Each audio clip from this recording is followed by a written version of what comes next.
Tollywood heroine Dimple హయాతీకి ఉన్న craze గురించి ప్రత్యేకంగా చెప్పాల్సిన అవసరం లేదు. అలాంటిది డింపుల్ హయాతీపై క్రిమినల్ కేసు అయితే నమోదైనట్టు తెలుస్తుంది. అలాంటి తన ఇంట్లో పనిచేస్తున్న పని మనిషి ఫిలిం నగర్ పోలీస్ స్టేషన్లో తనపై కేసు నమోదు చేసింది. మరి దీని గురించి విశ్లేషించుకోవడానికి మనతో పాటు senior journalist and doctor Durga Vadlamani గారు ఇప్పుడు మనతో ఉన్నారు. నమస్తే మేడం. మేడం, మరి డింపుల్ హయాతీ మంచి క్రేజ్ సంపాదించుకున్నారని చెప్పొచ్చు ఫిలిం ఇండస్ట్రీలో చూసుకుంటే కనుక. అలాంటిది డింపుల్ హయాతీపై క్రిమినల్ కేసు అయితే నమోదైనట్టు తెలుస్తుంది. సో సొంతంగా ఎవరైతే తన ఇంట్లో పనిచేస్తున్న పని మనిషి ఫిలిం నగర్ పోలీస్ స్టేషన్లో కేసు నమోదు చేసింది. జీతం విషయంలో తనని దూషించారని, తనపై దాడి చేశారంటూ కూడా తను ఆరోపించినట్టు తెలుస్తుంది. ఏమంటారు మేడం? అంటే సెలబ్రిటీలు అయ్యేసరికి ఒళ్ళుపై తెలియకుండా ఉంటారా అనేది ఒక సందేహం. అంటే మీరు ఎంత ఉన్నత స్థితికి వెళ్ళినా కూడా మీరు కొంచెం తగ్గి ఉండాలి కదా, ఏ మనిషి అయినా కూడా. అందులో ఇప్పుడు మీకు సోషల్ మీడియా వచ్చాక మీరు చిన్న తప్పు చేసినా కూడా చాలా వైరల్ అయిపోతుంది.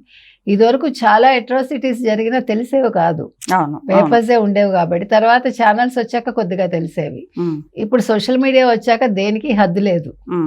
సో మీ ఇంట్లో జరిగేది మీకు సెకండ్స్ లోనే బయటకు వస్తుంది, తర్వాత వివరంగా కూడా బయటకు వస్తుంది. మొత్తం మీకు ఒక లైవ్ లాగా వచ్చేస్తుంది. కాబట్టి మనం మాట్లాడే మాట, చేసే చేష్ట చాలా జాగ్రత్తగా ఉండాలి. ఈ హైతి అన్న ఆవిడ ఈ అమ్మాయి చాలా సినిమాల్లో చేసినట్టుంది కదా, రవితేజతో కూడా నటించిన గల్ఫ్, రామబాణం, తర్వాత గద్దలకొండ గణేష్. సో కొంచెం అంటే ఈ అమ్మాయి అంటే కొంచెం క్రేజ్ కూడా ఉన్నట్టుంది. ఈ అమ్మాయికి చాలా మంది హీరోయిన్ల పోలికలు కూడా కనిపిస్తాయి మీకు కనుక చూస్తే. మరి అలాంటి అమ్మాయి ఎందుకు పని అమ్మాయిని అట్లా దూషించడం అనేది అర్థం కాలే. ఇప్పుడు ఆమె మీద, ఆమె భర్త డేవిడ్ మీద కూడా కేసు నమోదైంది. అంటే వాళ్ళు ఒక ఒడిస్సా నుంచి ప్రియాంక బిబర్ అనుకుంటా అమ్మాయి పేరు, ఆవిడ్ని తెచ్చుకున్నారు పని మనిషిగా. తెచ్చుకుంటే జీతం ఇవ్వకుండా ఏడిపిస్తున్నారు, నాకు సరిగా తిండి పెట్టట్లేదు, కుక్క ఏదో అరిచిందని ఇద్దరు బూతులు తిట్టి నన్ను బట్టలు లేకుండా చేసి నన్ను చిత్రవద చేయడానికి చూసారంటోంది. అది చాలా తప్పు కదా. అంటే ఇప్పుడు మన నమ్ముకుని ఒక ఆడపిల్ల మన దగ్గరికి వచ్చినప్పుడు మనం ఆ రకంగా బిహేవ్ చేయడం ఎంత తప్పది.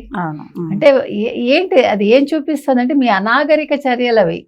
అంటే ఇంత హీరోయిన్ అయ్యి కూడా మీరు ఇంత ప్రిమిటివ్ గా ఎలా ఉన్నారు మీరు? అసలు అది ఎంత దారుణం అండి. అసలు ఆలోచిస్తే కూడా మనకి ఇప్పుడు జీతం ఇవ్వకపోవటం ఏంటి, తీసుకొచ్చే అమ్మాయిని. ఇవి ఏమవుతుందంటేనండి, ఈ పని వాళ్ళని కట్టుబానిసల్లాగా చూస్తున్నారు, చాలా చులకన చేసి చూస్తారు. అందుకే మొన్న కర్ణాటకలోనే ఎక్కడ పని మనుషుల విషయంలో రూల్స్ అండ్ రెగ్యులేషన్స్ పెడతామని అన్నారు. పెట్టాలి, తప్పులేదు. ఎందుకంటే వాళ్ళు ఎన్ని పని గంటలు పనిచేస్తున్నారు. ఇంకొకటి అండి, మీరు గమనించండి, పని మనుషుల విషయానికి వచ్చేసరికి పండగలు వస్తే వాళ్ళకి సెలవు ఇవ్వడానికి ఇష్టపడరు. తర్వాత వాళ్ళు ఒక్కరోజు మానేశారు అనుకోండి, ఆ ఒక్కరోజు కూడా ఆ గిన్నెలు మళ్ళీ మర్నాటికి ఉంచేస్తారు. వాళ్ళ పని మళ్ళీ నెక్స్ట్ డే వస్తే వాళ్ళకి సుఖం ఉండదు. ముందు రోజు పని చేయాలి, ఈ రోజు పని చేయాలి, అది అన్యాయం కదా. వాళ్ళు కూడా మనుషులే. వాళ్ళ కనీసం మన నెలకి 4 లీవులు ఇవ్వాలి, ఎక్స్ట్రా ఒక లీవ్ ఇచ్చినా తప్పులేదు. అంటే మనం ఆలోచించాలి మనుషులుగా. వాళ్ళకి మనం ఇచ్చే జీతం ఎంతండి పని వాళ్ళకి? దానికే మనం అబ్బా అమ్మా అనుకుంటాం. మనం బయట నుంచి తిండి తెప్పించుకోవడానికి ఏ ఇబ్బంది ఉండదు, వందలు ఇచ్చి లేకపోతే 1000 కూడా ఖర్చు పెడతారు. నేను అనేది ఏంటంటే వాళ్ళ శ్రమని మనం గుర్తించాలి. ఆ శ్రమకి తగ్గట్టు మీరు ఇవ్వకుండా వాళ్ళని హెరాస్ చేసి వాళ్ళకి ఇచ్చే ఆ 1000, 2000, 3000 ఇవ్వకుండా మహా అయితే ఎంత ఇస్తారు, పోనీ 6000 ఇస్తారు అనుకుందాం. అదైనా కూడా వాళ్ళు దానికి ఆశపడే కదా వస్తారు. అంత దూరం నుంచి ఇక్కడికి వచ్చినప్పుడు మీరు 15,000 ఎంత మాట్లాడుకున్నారో అంత మనం టైంకి ఇచ్చేయాలి. వాళ్ళకి తిండి పెట్టాల్సిన బాధ్యత మంది, అన్నీ మనవే. ఇప్పుడు పెద్దవాళ్ళు ఇంట్లో ఉంటారనుకోండి, వాళ్ళని చూసుకోవటానికి కూడా మనం మనుషులను పెట్టుకుంటాము. వాళ్ళకి ఆలనా పాలనా చూడాలి, ప్లస్ డబ్బులు ఇవ్వాలి. మన కండిషన్ మీద తెచ్చుకున్నప్పుడు వాళ్ళని చూసుకోవాల్సిన బాధ్యత మనది. కాబట్టి మీరు సెలబ్రిటీ కాబట్టి నేను తిడతాను, నేను ఏదైనా చేస్తాను అంటే ఎవడు పడ్డు. మరి అమ్మాయి అంత ధైర్యంగా వెళ్ళి కంప్లైంట్ ఇచ్చారు అంటే అమ్మాయి వెనకాల ఎవరున్నారు, లేకపోతే వాళ్ళే కంప్లైంట్ ఇవ్వని చెప్పారా? సో ఏం జరిగింది ఆ వివరాలు బయటికి రావాలి. ఇప్పుడు ఈ హైతి అన్న ఆవిడది కూడా, ఆవిడ వెర్షన్ కూడా బయటకు వస్తే మనకి పూర్తిగా విషయాలు తెలుస్తాయి మనకి. ఓకే.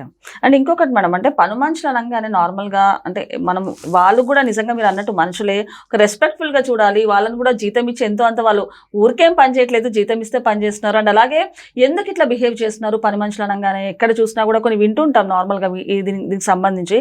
ఏమంటారు మేడం దీని గురించి? అంటే మన కింద పని చేసే వాళ్ళంటే మనకి లోకు అండి. వాళ్ళని బూతులు మాట్లాడతారు, వాళ్ళని తిడతారు, వాళ్ళని చాలా నీచంగా చూస్తారు. తప్పు కదా. ఒక్కరోజు వాళ్ళు లేకపోతే మనకు గడవదు.